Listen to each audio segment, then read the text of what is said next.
আমরা সচরাচর দেখে থাকি ক্যাডেট কলেজ থেকে সামরিক বাহিনীর অফিসার তৈরি হয়। সরকারি চাকরির বেশিরভাগ অফিসার আসে ক্যাডেট কলেজ থেকে। হ্যাঁ, সবগুলো কথা সত্যি, কিন্তু এর পেছনে রয়েছে একটা তিতা সত্য কথা। কি সেটা আজকের ভিডিওতে সব খোলাসা করে দেব।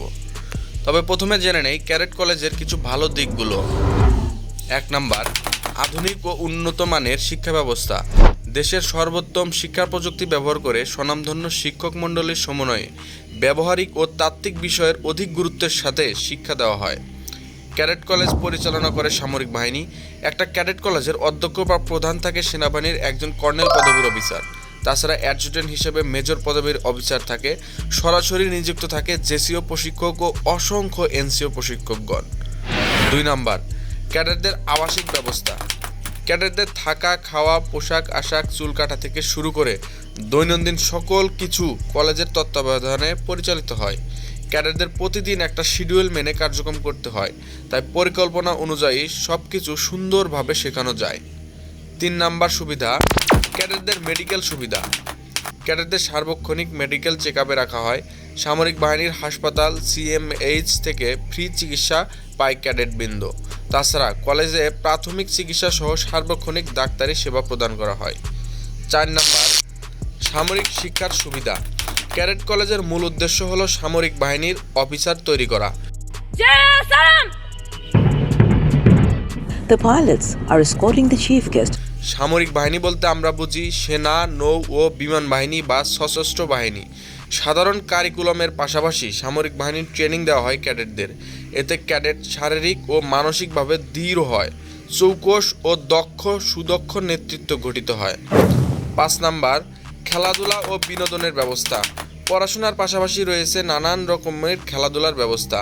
ফুটবল, ক্রিকেট, ভলিবল, বাস্কেটবল, সাঁতার ইত্যাদি জনপ্রিয় খেলা। তাছাড়া দাবা, লুডো, তাস, ক্যারাম ইত্যাদি খেলা তো আছেই। বিনোদনের জন্য রয়েছে বিভিন্ন সাংস্কৃতিক অনুষ্ঠান, মুভি শো, তর্ক বিতর্ক ইত্যাদি বিনোদনমূলক ব্যবস্থা।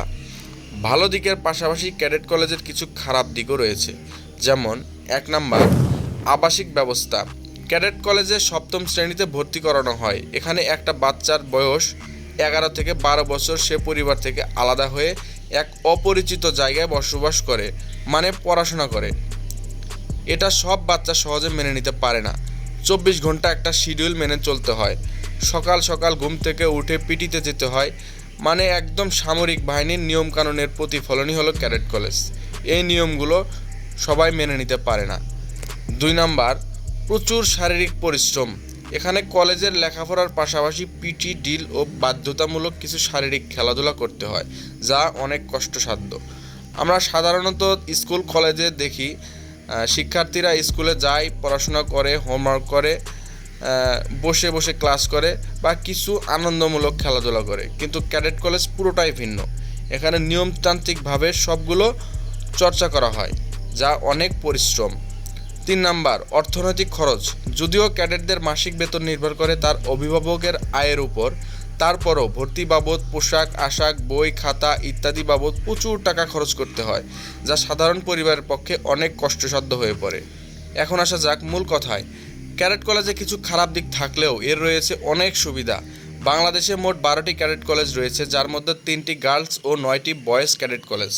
ক্যাডেট কলেজে ভর্তি হতে ব্যাপক প্রতিযোগিতা হয়। আধুনিক শিক্ষার ছোঁয়া এই ক্যাডেট কলেজেই রয়েছে। ক্যাডেট কলেজ থেকে ক্যাডেটরা পড়াশোনা শেষে সুদক্ষ নেতৃত্ব গঠনের মাধ্যমে দেশকে উজ্জীবিত করে। দেশের নেতৃত্বে রয়েছে ক্যাডেট কলেজের শিক্ষার্থীর একটা বিরাট অংশ।